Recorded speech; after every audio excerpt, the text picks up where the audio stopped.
Hello everybody and welcome to Storm Reads, and today I'm going to be talking about my most disappointing and most surprising books. Because I'm putting them together because I didn't really have a lot of surprising books and I didn't feel like it should have its own video, so I just thought I would put them together. And I only really have 6 disappointing books. I read 292 books this year so far, and most of them I was reading from series.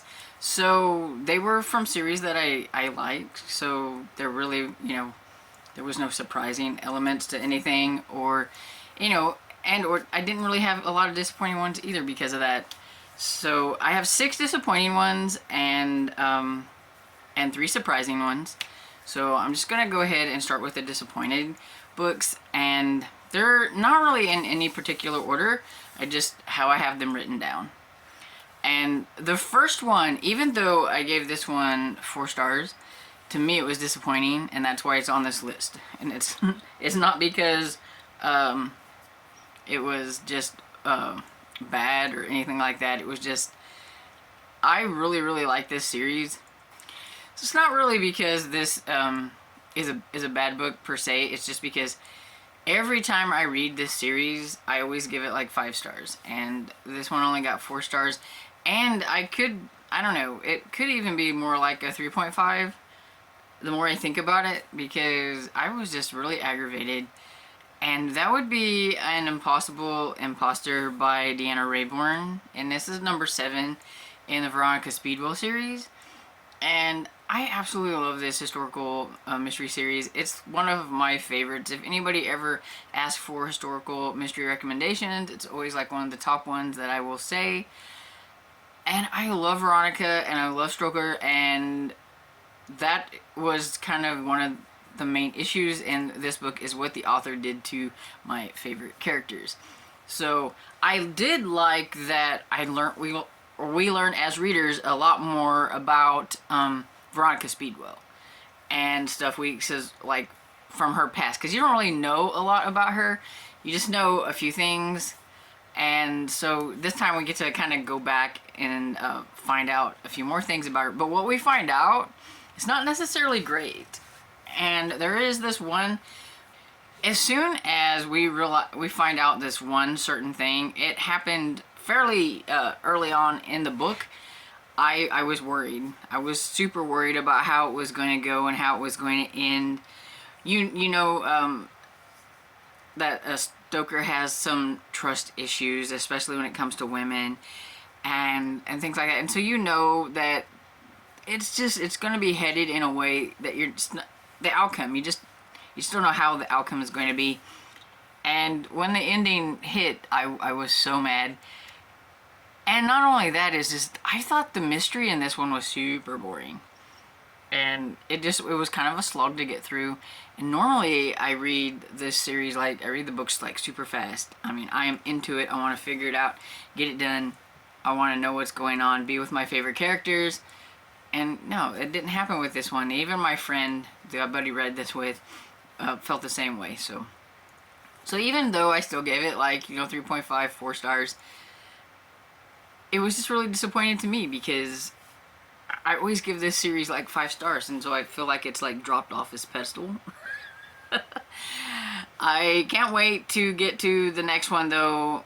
It is on my most anticipated list, but I'm not going into it with high expectations, I guess. But I am expecting the author to fix things, or I'm going to be mad. So the next one is Murder's Binding by Lorna Barrett. This is the first book in the Booktown series, and I went into this series thinking that I was going to love the series, and that's why it's on here. I gave it 3 stars, but it's a book about a town that's it's a book town. I mean, what more isn't there to like? Every building is a different bookshop. You have the cookbooks and the mysteries and the thrill, I mean, and it's just, I thought it was going to be so cozy and fun and filled with books, and I did not like the main character or her sister very well. And so it's got me to where I'm a little worried about trying the next one in the series, but I need to see if I feel like it's going to get better.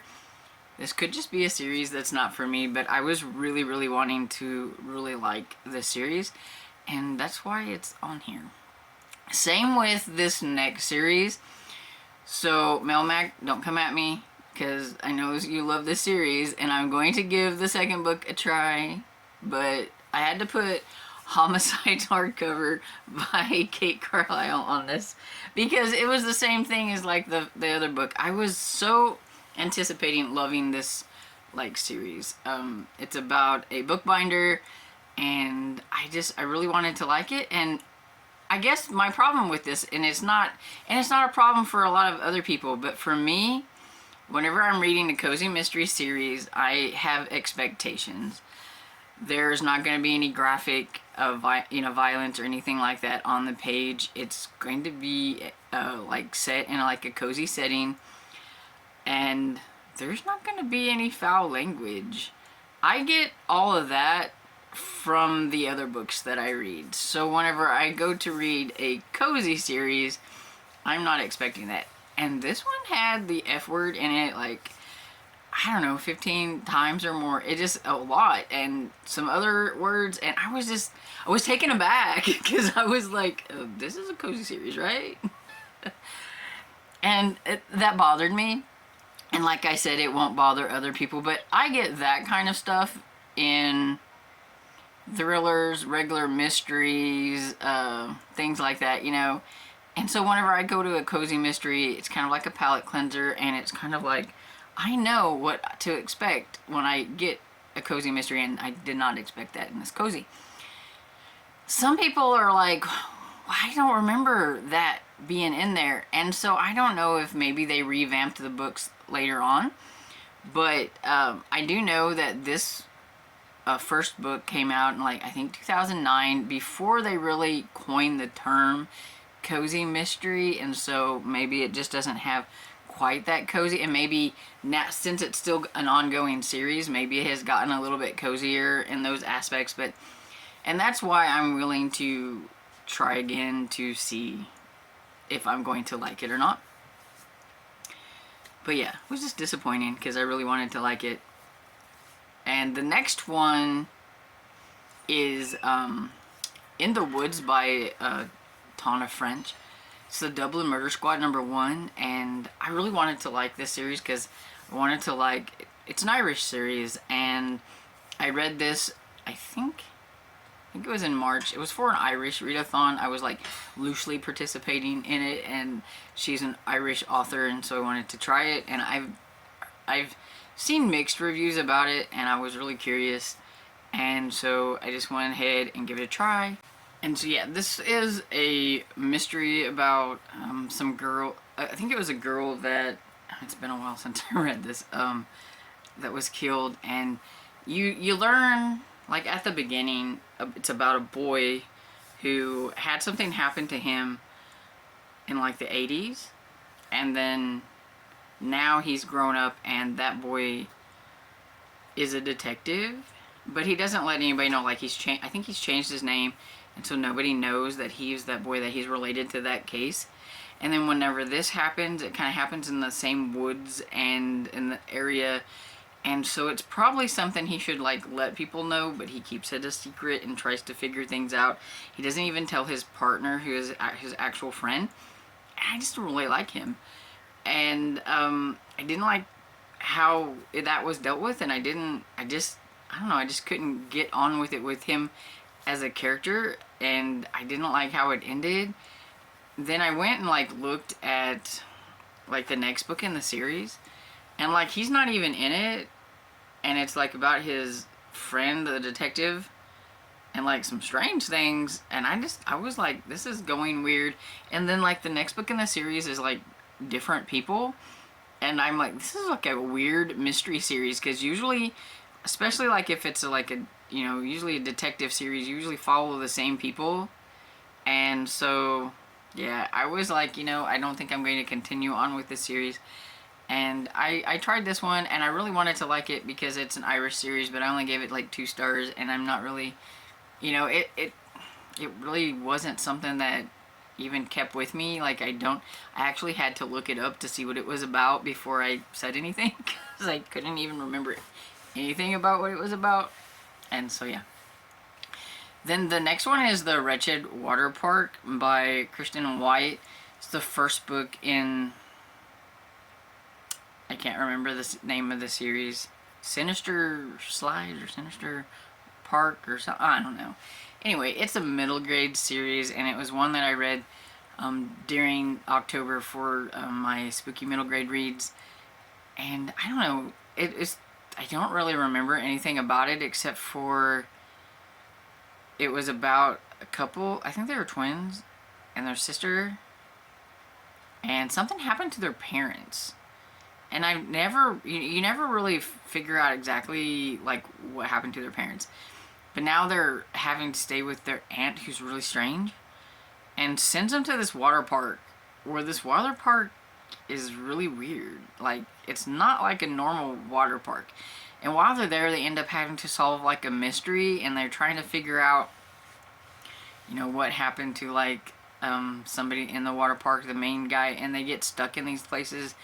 And it was just weird, and it didn't make a lot of sense, and it sounded like it would be interesting. The cover's kind of cool, but it just, the execution or whatever. It's a trilogy, I think, maybe, but I don't know. I haven't decided whether I want to try the next one or not. We'll see, I guess. Maybe next year, depends. But I don't know. It might be one that I just decide to nix. I'm not sure yet. I just don't know. Then the last one of my disappointing ones is The Stardew Wander Darkling by Colin Malloy. This was an e-arc that I had, and I had high hopes for this one because it sounded really cool, but I've not read anything from him, and I'm not quite sure if he's going to be like an author for me.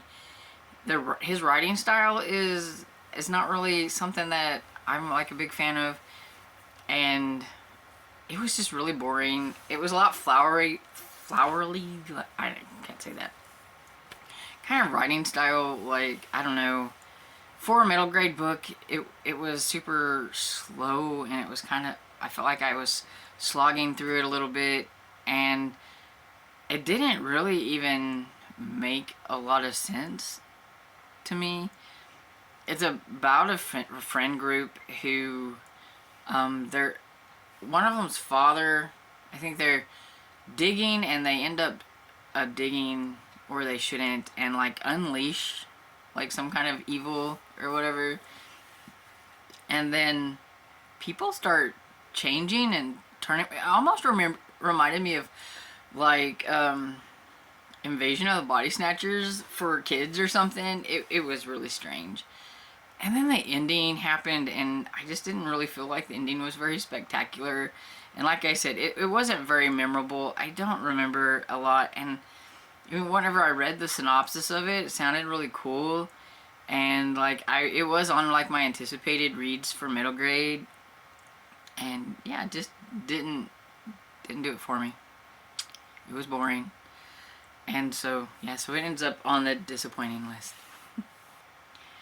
So I have 3 surprising books, and it's because these books are books that I probably wouldn't have actually tried. One of them's actually nonfiction too. So the first one I read because my friend Sarah from the Bookish Knitter was wanting to do like a read of the series, and so I thought, you know, I'm just gonna go ahead and try it. I've had the audiobook forever. I know this one is like, it seems like either you really like it or you don't. It's really long, so that's kind of intimidating. But that is Outlander by Diana Gabaldon. If you would have asked me a couple years ago, I would probably said this would have been a book that I was never interested in trying. It just never, you know. And I think about it now, and I wonder why, because I like historical fiction type stuff. I like more or less historical mysteries and things like that. But I do like historical like settings, and I like romance. And so I don't know. I think it's the time travel part that I'm a little iffy on. you don't really have too much of that in this one. I don't know how it goes further on, but yeah, I was really surprised that I actually liked this one, and I ended up giving it 4 stars. And it's so long, and I am kind of interested and excited to get to the next one. The read along didn't quite go as planned, but I think she might be starting it back up maybe next year. If not, I will try it on my own, I think. But they are so long, and like the audiobook was like 40 something hours. So they're intimidating, that's for sure. But I'd watched some of it on the TV, the series, and so I did like it. So I kind of thought I might like it, but I was still surprised that I did. It's about Claire and Jamie, and Claire is from like 1940s, but then she like ends up going back into, I don't know, is it like the 1600s or something like that? Anyway, where there's the kind of like a Scottish rebellion is about to happen with is it Jesuitites or something? Anyway.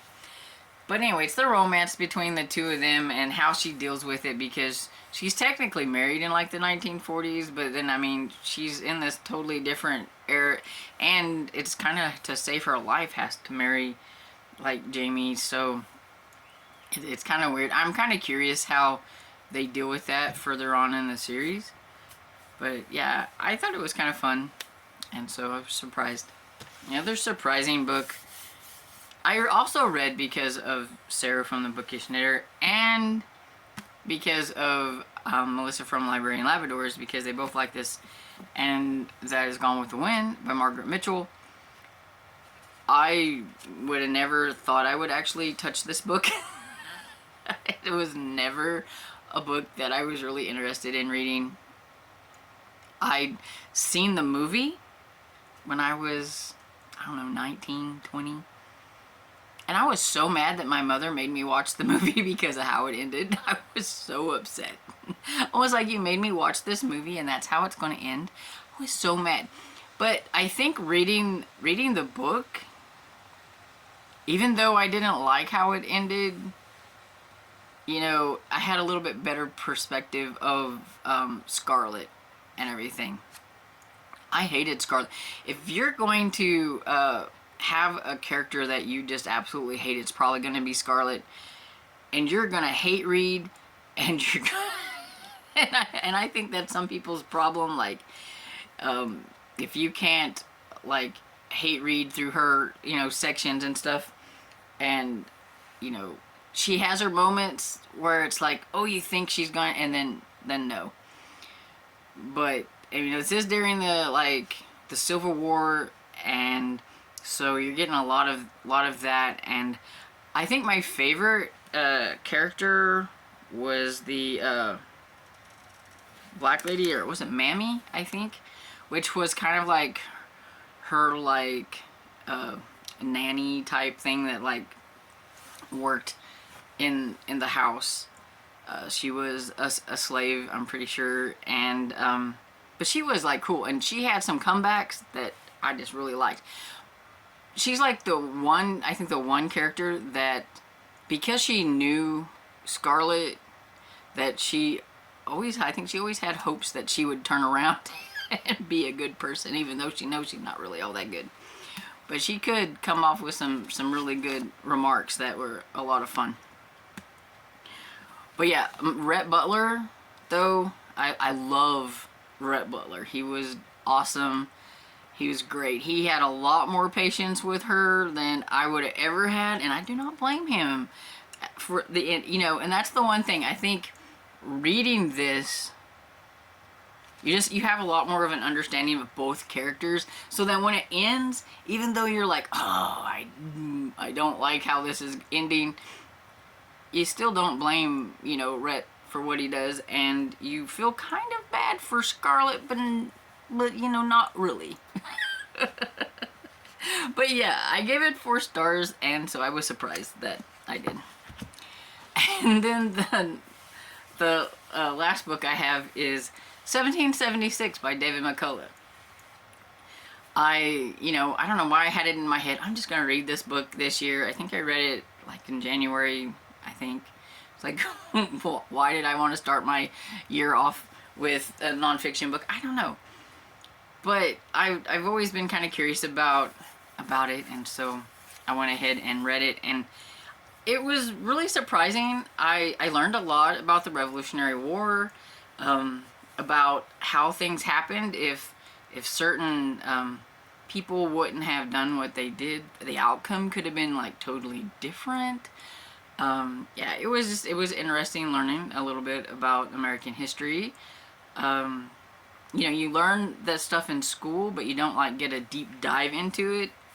And David McCullough writing wasn't real bad. You know, I thought it would be, and it was dry, and I knew it would be a little bit dry.